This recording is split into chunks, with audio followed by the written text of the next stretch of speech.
नमस्कार दोस्तों। और सुनाओ, क्या हाल चाल आपका? बढ़िया? मेरा ही बढ़िया। हाँ जी दोस्तों, बच्चे को जब हम ऊपर उछालते हैं तो बच्चे को पता होता है कि हमें जो उछाल रहा है ऊपर, वो हमें नीचे गिरने नहीं देगा। इसलिए वो बच्चा कभी रोता नहीं है, वो ऊपर उछालने पर खुश होता है। ऐसे ही हमारा परमात्मा है, वो हमें कभी भी नीचे गिरने नहीं देता। हमें कोई हमारी जिंदगी में जितने मर्जी उतार चढ़ाव हो, वो हमारे साथ रहता है। चाहे हमारे पर कोई इल्जाम लगा रहा है, कुछ भी कर रहा है, अगर उस परमात्मा को पता है ना हम सही हैं, बस हमें कभी भी आगे डरना नहीं चाहिए किसी भी बात पर, क्योंकि हमारे साथ हमारा परमपिता परमात्मा है। ऐसे ही एक बार की बात है, एक लकड़हारा था। वो बहुत ज्यादा गरीब था। वो लकड़ियां चुगने के लिए जंगल में जाता, जंगल से लकड़ियां तोड़कर फिर बाजार में जाता और बेचता। ऐसे काफी समय बीत रहा था उसका। तो एक दिन ना उसने थोड़ा सा सोचा कि और आगे जाता हूँ जंगल में, तो मैं लकड़ियां लेकर आता हूँ। अब उसने देखा क्या, एक बहुत बड़ी सी मूर्ति थी शेर की। अब उसने ना मूर्ति को ना बड़े प्यार से देखा, और मूर्ति इतनी अच्छी लग रही थी, कोई हिसाब की बात नहीं। अब वो लकड़हारा मूर्ति के पास गया और वो ना रोज वहां पे बैठकर खाना खाने लग गया। अब उसका रोज का काम हो गया कि लकड़ियां तोड़ते तोड़ते उस मूर्ति के पास बैठता और खाना खाता। फिर उसके मन में आया कि ये जो रोटी है ना, मैं इसको भी खिलाता हूँ, खुद भी खाता हूँ। अब वो 4 रोटियां लेके जाता, 2 रोटी शेर के मुंह में डालता और 2 रोटी खुद खा जाता। ऐसे समय बीतता गया। अब शेर ने क्या बोला, एक दिन बोला, शुक्रिया दोस्त। और वो लकड़हारा एकदम से डर गया। तो डर के मारे में उसकी आवाज ना निकले, सोच रहा ये क्या हो गया, पर मेरे को कहीं ये खा ना जाए। मैं तो काफी उसका मन में उतार चढ़ाव आने लगे। फिर उसने ईश्वर का नाम लिया और मन को दिल को थामा और बोला, दोस्त शुक्रिया कैसा, मैं गरीब आदमी हूँ, मेरा कोई दोस्त नहीं है, मेरे से कोई बात नहीं करता, मेरा एक ही तो दोस्त है, वो आप हो। इसलिए मैं आपके पास बैठकर बड़ा सुकून महसूस करता हूँ। इसलिए मैं आपके पास बैठकर खाना खाता हूँ। मैं बहुत गरीब हूँ ना, इसलिए मेरे से कोई दोस्त ही नहीं करता। शेर को ना उस पर दया आ गई, और वो शेर खुश भी हुआ कि इसने मेरे को दोस्त माना है, और ऊपर से बोल रहा है कि तेरे सिवा मेरा और कोई दोस्त भी नहीं है। अब शेर ने क्या बोला, पत्थर की मूर्ति थी ना, फिर भी पत्थर की मूर्ति से यही आवाज आई, दोस्त कल सूरज निकलने से पहले तू मेरे पास आ जाना, मैं तेरे को कुछ बताना चाहता हूँ। वो बोला, ठीक है, मैं कल आ जाऊंगा मित्र, आज मेरे को आज्ञा दो। बात करके लकड़ियां लेकर पहले बाजार गया, बाजार से पैसे लेकर वापस घर आया और बीबी को बोला अपनी को, आज मेरे साथ यह हुआ, सारी घटना बता दी।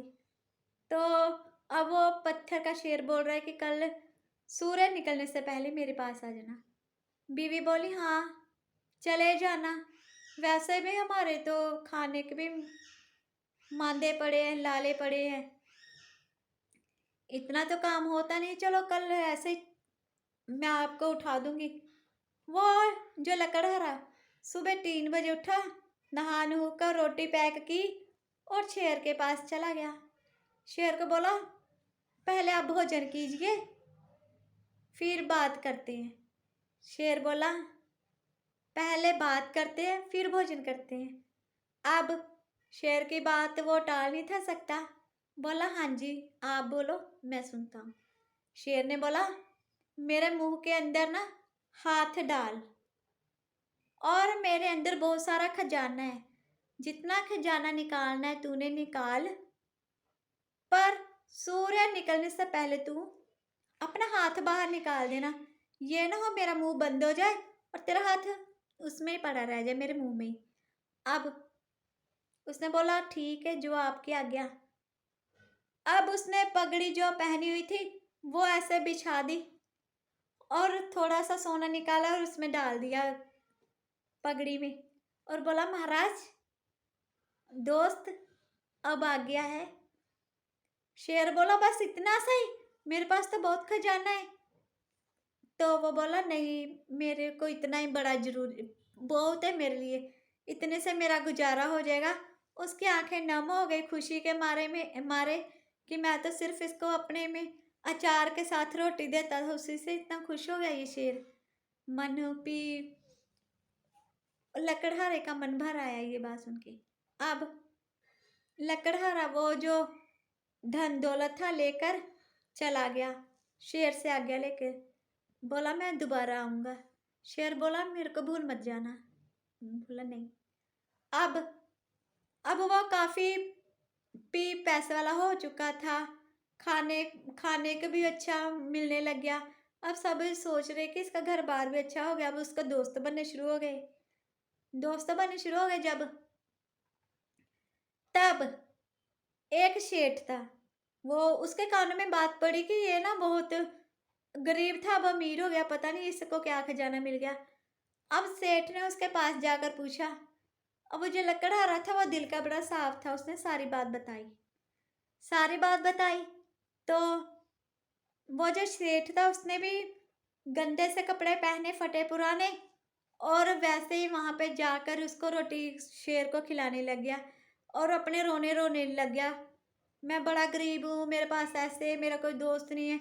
जैसे उसने बोला वैसे इसने सेम कहानी सुना दी। ऐसे 2-4 दिन चला तो शेर को उस पर भी दया आ गई। शेर ने उसको भी बोल दिया कि चलो तू सुबह टाइम से आ जाना, सूर्य निकलने से पहले, तो मैं तेरे को भी खजाना दूंगा, तो तू आराम की जिंदगी जीना। तो वो आ गया अगले दिन। जब अगले दिन आया उसने बड़ा सा बैग लिया। वो बोला मैं और अमीर हो जाऊंगा, पहले तो मैं अमीर हूँ और हो जाऊंगा। इतना बड़ा बैग लेकर आया और वहां पे बैठ गया जाकर।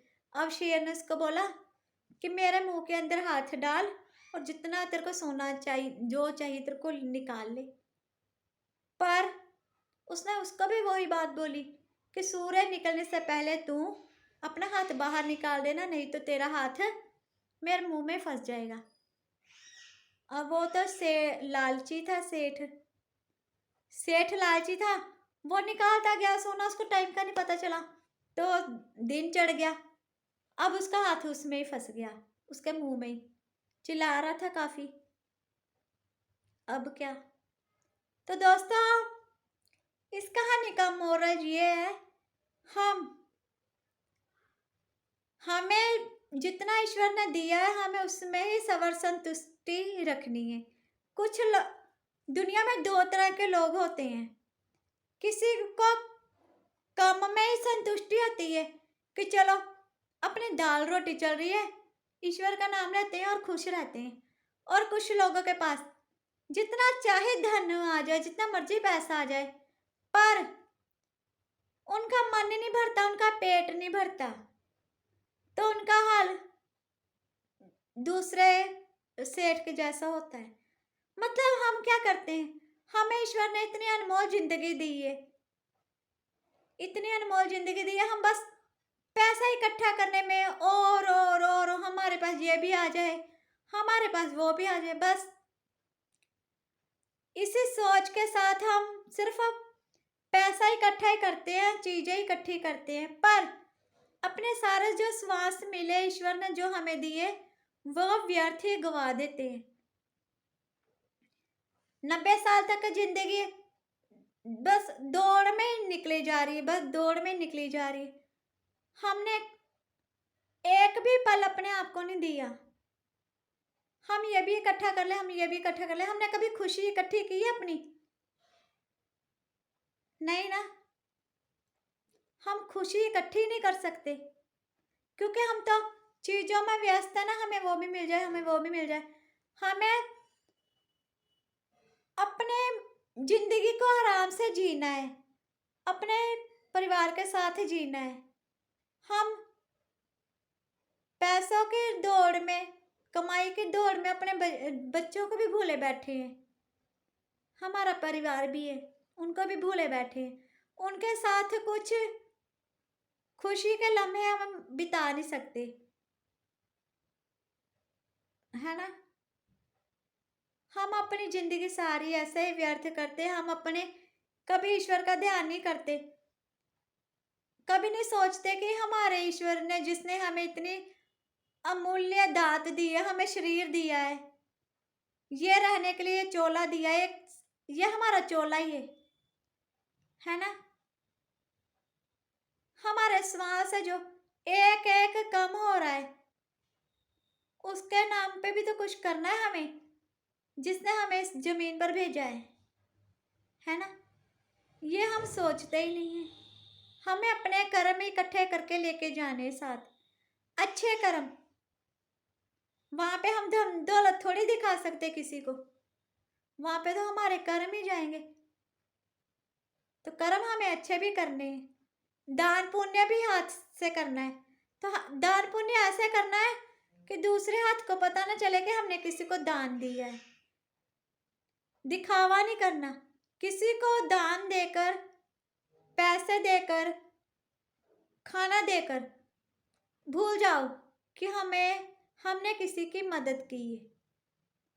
सिर्फ उसे ईश्वर को याद रखो, वो याद रखता है हमारे किए हुए कर्म, अच्छे भी और बुरे भी। ठीक है ना। हाँ जी, नमस्कार, सत श्री अकाल, आदाब। मेरे चैनल का नाम है बीके राधिका मोहन। जिन्होंने चैनल को सब्सक्राइब किया हुआ उनका तहे दिल से धन्यवाद, और जिन्होंने अभी तक चैनल को सब्सक्राइब नहीं किया वो मेरे चैनल को सब्सक्राइब कर लें और बेल आइकन का बटन दबाना मत भूलें। इससे मेरी आने वाली सारी वीडियो आप तक आसानी से पहुंच जाएंगी। और लाइक, शेयर, कमेंट जरूर किया कीजिए मेरी वीडियो को। और आप अपने घर में, इसी दुआ के साथ मैं आप वीडियो को समाप्त करती हूँ। आप अपने घर में खुश रहे, तंदुरुस्त रहे, और आपके घर में माया शाया आती रहे। कर दिखा कुछ ऐसा कि दुनिया बनना चाहे आपके जैसा। हमारे जैसा दुनिया तभी बनेगी जब हमारे विचार अच्छे होंगे। उसकी तरफ ध्यान लगाना बहुत जरूरी है।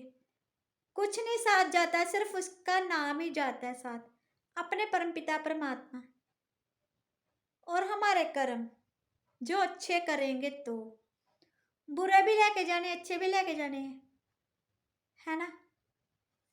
तो चलो दोस्तों, आज की मैं वीडियो को यहीं पे समाप्त करती हूँ। बाय, कल फिर मिलूंगी आपको।